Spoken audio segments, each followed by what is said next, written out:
तो कहानी की शुरुआत में हम एमा को देखते हैं जो टॉम के यहाँ रुकी हुई थी। दरअसल टॉम और एमा के बीच एक्स्ट्रा मैरिटल अफेयर था, मगर इस बात का एमा को बहुत बुरा लगता है और अब वो इस एक्स्ट्रा मैरिटल अफेयर को खत्म कर रही थी। हालांकि टॉम उसे बहुत प्यार करता था, इसलिए उसे कल मिलने को कहता है, लेकिन एमा इसके लिए साफ इनकार करके वहाँ से चली जाती है क्योंकि कल एमा और उसके हस्बैंड की मैरिज एनिवर्सरी है। इसलिए एमा ये सब खत्म करके अपने हस्बैंड के साथ एक नई शुरुआत करना चाहती थी। अगली सुबह एमा तैयार होकर अपने हस्बैंड मार्क के ऑफिस जाती है क्योंकि आज एनिवर्सरी सेलिब्रेट करने के लिए दोनों ने बाहर जाकर डिनर करने का प्लान बनाया था। मार्क एक लॉयर है। एमा मार्क की डेस्क पर बॉबी नाम के एक बंदे की फाइल को देखती है जो आज से 10 साल पहले चोरी के इरादे से एमा के घर में आया था, मगर ऐसा करते हुए एमा ने उसे देख लिया था, इसलिए बॉबी उस पर हमला कर देता है। वो उसे काफी बुरी तरह से मारता है। तभी अपने बचाव के लिए एमा बॉबी की आंख में चाबी घुसाकर खुद को बचा लेती है। एमा का ये केस मार्क ने ही लड़ा था और वहीं पर इन दोनों की पहली बार मुलाकात हुई थी। इसके कुछ ही समय बाद एमा ने मार्क से शादी कर ली और बॉबी को 10 साल के लिए जेल जाने की सजा मिली। लेकिन ये फाइल अपने हस्बैंड की डेस्क पर देखकर एमा उसे कहती है कि अब हमें ये फाइल बंद कर देनी चाहिए और आगे की सोचना चाहिए। यहाँ से दोनों लिफ्ट की मदद से बाहर जाने के लिए नीचे जा रहे होते हैं कि तभी टॉम भी वहाँ आ जाता है, जिसे देख एमा एकदम शॉक्ड हो जाती है। एंड लिफ्ट में ये दोनों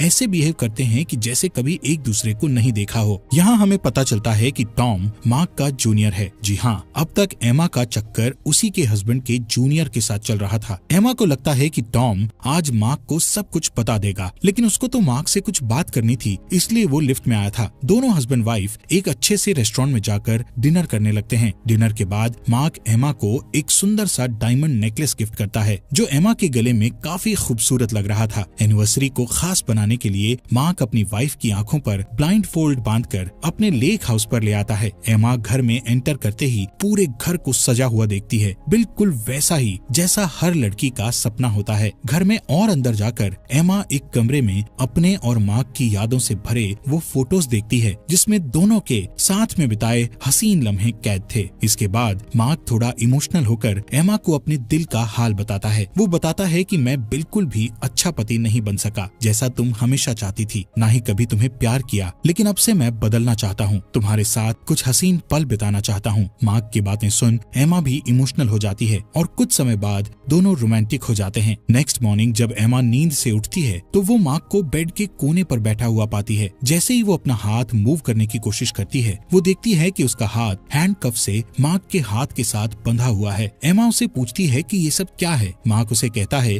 कि अब असलियत का सामना करो। एमा कुछ समझ पाती इससे पहले ही मार्क अपनी पिस्टल लेकर खुद को शूट कर लेता है। एमा पूरी तरह से मार्क के खून में सन जाती है। वो इससे दूर भागने की कोशिश करती है, मगर उसका हाथ हैंडकफ से बंधे होने के कारण एमा ऐसा नहीं कर पाती। एमा काफी डर चुकी थी, इसलिए वो खुद को हथकड़ी से छुड़वाने की काफी कोशिश करती है, लेकिन वो ऐसा नहीं कर पाती है। थक हार कर एमा गन को उठाकर उससे जंजीर को शूट करने की कोशिश करती है, मगर काफी कोशिशों के बाद भी वो नाकामयाब रहती है क्योंकि उसमें सिर्फ एक ही गोली थी जिससे मार्क ने खुद को शूट कर लिया था। इससे पता चलता है कि मार्क को सब पता चल चुका था, इसलिए वो एमा को सबक सिखाने के लिए शहर से इतना दूर लेकर आया था। एमा हार नहीं मानती और पास में रखे लैंडलाइन से पुलिस को कॉल करने की कोशिश करती है, मगर ये भी डेड था मार्क की तरह। इसका मतलब ये है कि मार्क पहले से ही ये सारी प्लानिंग कर चुका था। वो अपने इस मास्टर प्लान पर कई दिनों से काम कर रहा था। एमा के पास अब कोई और रास्ता नहीं बचा था। इसी वजह से वो मार्क की बॉडी को लेकर इधर से उधर खींचते हुए सामान चेक करने लगती है, जिसकी मदद से वो खुद को आजाद कर ले। एमा बगल के रूम में जाकर देखती है जहाँ उसका वेडिंग गाउन रखा हुआ था। वो गाउन को नीचे उतार के देखती है जिसके पीछे एक सेफ बना हुआ था। एमा उसी गाउन के सहारे मार्क की बॉडी को नीचे लेकर आती है। एमा दरवाजे के पास आती है और देखती है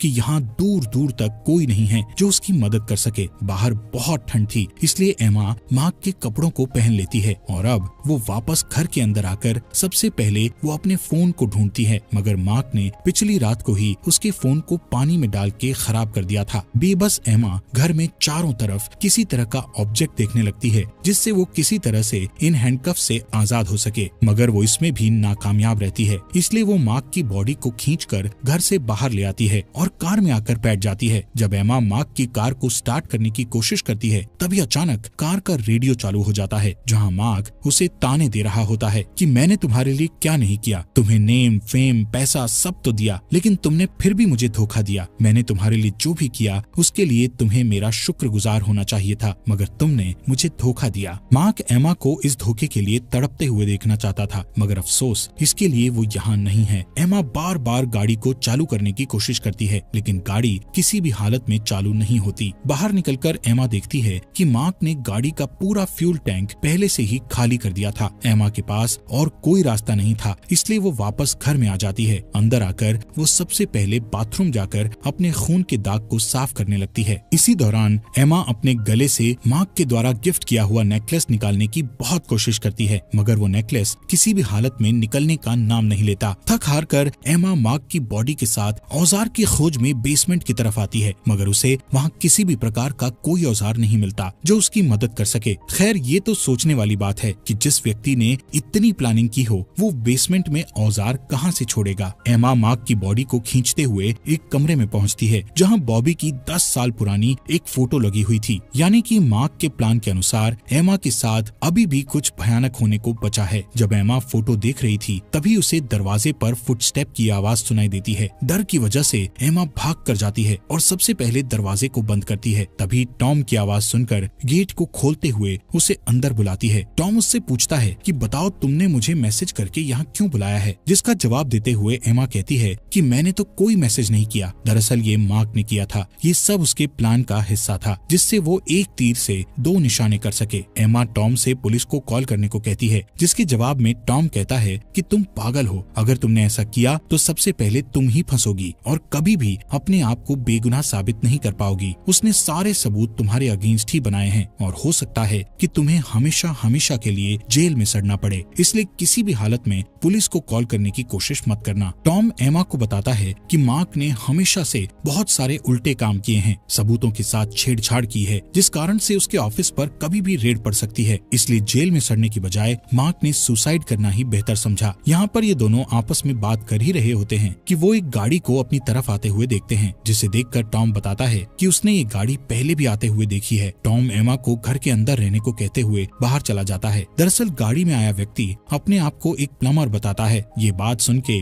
टॉम अंदर के हालातों को ध्यान में रखते हुए उसे वापस जाने को कहता है, मगर प्लम्बर इसे ये कहते हुए इनकार कर देता है कि मैं 250 किलोमीटर से वापस जाने को नहीं आया हूँ। टॉम उसे कुछ पैसे देकर वापस जाने को कहता है, लेकिन तभी गाड़ी में बैठा दूसरा शख्स बाहर निकल के टॉम को स्टैब करके मार देता है। यहाँ हमें पता चलता है कि दोनों कोई और नहीं बल्कि बॉबी और उसका भाई जिमी है। जी हाँ, वही बॉबी जिसे 10 साल पहले एमा ने जेल में बंद करवाया था। अपने मास्टर प्लान के अनुसार मार्क ने जैसे तैसे उसे जेल से निकलवा लिया था ताकि वो बाहर आकर एमा से बदला ले सके और साथ ही टॉम का काम भी खत्म कर दे। बॉबी जबरदस्ती घर में एंटर करके बदला लेने के लिए एमा को ढूंढने लगता है, मगर बॉबी का भाई तो यहाँ सिर्फ डायमंड चुराने के लिए आया था, लेकिन बॉबी के सिर पर बदला सवार था। एमा चुपके से पास वाली शेड में जाकर खुद को आजाद करने की कोशिश करती है, जहाँ उसे फाइनली एक शार्प ऑब्जेक्ट मिल ही जाता है, जिसकी मदद से वो मार्क का हाथ काटकर अलग करने की कोशिश कर ही रही होती है। पर शेड में हो रही आवाजों को जिमी सुन लेता है और शेड की तरफ बढ़ने लगता है। उसके पीछे पीछे बॉबी भी शेड में आ जाता है। शेड में पहुंचकर दोनों भाई मार्क की डेड बॉडी को देखते हैं, जिसका हाथ कटा हुआ है, यानी कि एमा मार्क का हाथ काटकर बच निकली थी। एमा शेड में ही छुपी होती है और दोनों भाइयों की बात सुन रही थी। जिमी अपने भाई से कहता है कि जिसने हमें हायर किया था वो तो मर चुका है, इसलिए चाहे हम उसका काम करें या ना करें क्या फर्क पड़ता है, चलो हम डायमंड्स लेके यहाँ से निकल जाते हैं। मगर बॉबी के प्लान्स कुछ अलग ही थे। वो बदला लेने के लिए अपना पूरा मूड बना कर आया हुआ था। दोनों भाई वापस वॉल्ट को देखते हैं, लेकिन यहाँ इन दोनों के हाथ निराशा ही लगती है, क्योंकि ये वॉल्ट बिना फिंगरप्रिंट या पासवर्ड के नहीं खोला जा सकता था। इसलिए बॉबी जिमी से मार्क की बॉडी को लाने को कहता है और खुद एमा को ढूंढने निकल जाता है। वहीं दूसरी तरफ शेड में छुपी एमा को फ्यूल टैंक मिल ही जाता है। एमा फ्यूल टैंक को लेकर कार पार्किंग में जाती है। वो फ्यूलिंग शुरू ही करती है कि तभी वहाँ बॉबी आ जाता है। टैंक को देखकर बॉबी समझ जाता है कि एमा भागने की कोशिश कर रही है, इसलिए गुस्से में आकर वो गाड़ी के चारों टायर्स को पंचर कर देता है। दूसरी तरफ एमा बॉबी से खुद को बचाते हुए बेसमेंट में चली जाती है, लेकिन उसे बेसमेंट में जाते हुए बॉबी देख लेता है। एमा का पीछा करते हुए बॉबी भी बेसमेंट में आकर धीरे धीरे चलने लगता है। छुपती छुपाती एमा चुपचाप सीढ़ियों के सहारे घर में घुसने की कोशिश करती है ताकि वो कैसे न कैसे वहाँ से बच के निकल सके। लेकिन घर में जिस जगह पर बेसमेंट का दरवाजा खुलता है वहाँ से जिमी मार्क की बॉडी को लेकर आ रहा होता है। अब एमा बुरी तरह से फंस चुकी थी। नीचे से बॉबी उसकी तरफ बढ़ रहा था, ऊपर से जिमी उसकी तरफ आ रहा था। कुछ ही सेकंड्स में एमा पकड़े ही जाने वाली थी कि तभी उसके दिमाग में एक आइडिया आता है और वो तुरंत कार कीज से कार का अलार्म बजा देती है। अलार्म सुनते ही दोनों भाई एमा को पकड़ने के लिए कार पार्किंग की तरफ भाग जाते हैं। यहाँ एमा टॉम की बॉडी को देखकर काफी दुखी होती है और उसे अपने गले लगा लेती है। खुद को ठंड से बचाने के लिए एमा टॉम के जूते लेकर वहाँ से निकल जाती है। दूसरी तरफ दोनों भाइयों को कार के पास कुछ नहीं मिलता। जिमी अपने भाई को समझाता है कि वो फिर से कोई ऐसी गलती ना करे जिससे उसे दोबारा जेल जाना पड़े, मगर बॉबी तो उल्टा उसे ही मैनिपुलेट कर देता है कि मेरी सबसे बड़ी गलती रही है कि मैंने 10 साल पहले इसे जिंदा छोड़ दिया था। इसी वजह से मेरी और डैड की भी लड़ाई हो गई थी, इसीलिए ये डायमंड्स ही हमारी सारी मुसीबत का हल बनेंगे। अब तक बॉबी समझ चुका था कि एमा घर के अंदर ही है, इसलिए दोनों भाई प्लान बनाते हैं कि जिमी आगे से और बॉबी पीछे से घर में एंटर करेंगे। वो ऐसा ही करते हैं। जहाँ जिमी टॉम के पैर से गायब जूतों को नोटिस कर लेता है और बॉबी को बता देता है। एमा को खोजते हुए बॉबी उसके नजदीक आ जाता है। वो अब एमा के बहुत नजदीक था, इसी कारण से मौका पाकर एमा उस पर हमला कर देती है और जल्दी से भागकर कार की मदद से भाग निकलने की कोशिश करती है। लेकिन तब तक बॉबी वहाँ आ जाता है और कार का शीशा तोड़ के एमा को बाहर खींचकर बहुत ज्यादा मारने लगता है। वहीं पर जिमी उसे मना करने लग जाता है, जिसे बॉबी बिल्कुल भी नहीं सुनता। चोट लगने की वजह से एमा तुरंत वहीं बेहोश हो जाती है और जब उसकी आंख खुलती है तो वो खुद को लॉकर के सामने चेन से बंधा हुआ पाती है। बॉबी धमकाते हुए उसे लॉकर का पिन पूछता है, मगर उससे भी लॉकर का पिन नहीं खुलता। बॉबी अपना दिमाग लगाता है और सोचता है कि लॉकर का पिन जरूर वही होगा जब एमा और मार्क पहली बार मिले थे। एमा उसे वो डेट बता देती है, जिसे सुन बॉबी एक बार फिर कोशिश करता है, मगर इससे भी उसका काम नहीं बनता। इस बात से वो बॉबी बुरी तरह से गुस्सा हो जाता है और चाकू लेकर एमा को मारने की कोशिश करता है। जिमी उसे ऐसा करने से रोकता है, लेकिन बॉबी पर तो आज खून सवार था, इसलिए जिमी को धक्का देकर साइड में फेंक देता है। तभी जिमी को गन मिल जाती है, जिसे लेकर वो बॉबी को रुकने को कहता है, क्योंकि वो नहीं चाहता था कि उसका भाई किसी का भी कत्ल करे और वो असलियत का कातिल बन जाए। गन दिखाते हुए जिमी एमा को चेन से फ्री कर रहा होता है। बॉबी को ये सब देखकर गुस्सा तो बहुत आ रहा था, मगर वो कुछ कर भी नहीं सकता था क्योंकि गन उसके भाई के पास थी। बॉबी मार्क की बॉडी का थंबप्रिंट लगाकर फाइनली वो वॉल्ट खोल ही लेता है, जिसके अंदर कोई हीरे नहीं थे, बल्कि एक लेटर था जिस पर लिखा हुआ था कि हीरे दिल के पास हैं। बॉबी समझ जाता है कि मार्क उसी नेकलेस की बात कर रहा था जो नेकलेस एमा ने अपने गले में पहना हुआ था। जिमी तरह तरह के औजार लाकर उस नेकलेस को एमा के गले से निकालने की कोशिश करता है, मगर वो उसमें बुरी तरह से असफल होता है। एमा उसे बताती है कि मैंने तुमसे पहले ही इसे निकालने की काफी कोशिश की थी, मगर ये नेकलेस है कि निकलने का नाम ही नहीं लेता। गुस्से से भरा बॉबी तुरंत उसका गला काटने को रेडी हो जाता है, लेकिन जिमी उसे रोकने की पूरी कोशिश करता है। इसी हाथापाई के बीच दोनों भाइयों में से छोटे भाई यानी जेमी को चोट लग जाती है और वो तुरंत वहीं मारा जाता है। अपने भाई को मरा हुआ देख बॉबी गुस्से से पागल हो जाता है और इसके लिए वो एमा को कसूरवार ठहराता है और अब वो एमा को बुरी तरह से मारने लगता है। वो गन लेकर एमा को शूट कर देता है, मगर एज एक्सपेक्टेड गन में गोली ना होने की वजह से एमा को कुछ नहीं होता, इसलिए अब बॉबी उसे अपने हाथों से ही मारने लगता है। मगर तभी एमा के हाथ एक औजार लग जाता है, जिसे मारकर वो बॉबी को वहीं घायल करके थोड़ी देर के लिए बेहोश कर देती है। एमा बड़ी समझदारी से बॉबी का हाथ मार्क की बॉडी से बांध देती है और वहाँ से निकलने की कोशिश करती है। तभी अचानक बॉबी को होश आ जाता है और वो मार्क की लाश को खींचते हुए एमा की तरफ बढ़ने लगता है। दूसरी तरफ एमा जल्दी से भागकर कार पार्किंग में पहुंचकर कार चालू करके वहाँ से निकलने की कोशिश करती है, लेकिन जैसे ही वो बाहर निकलती है बॉबी उसके सामने आ जाता है। खुद को बचाने के लिए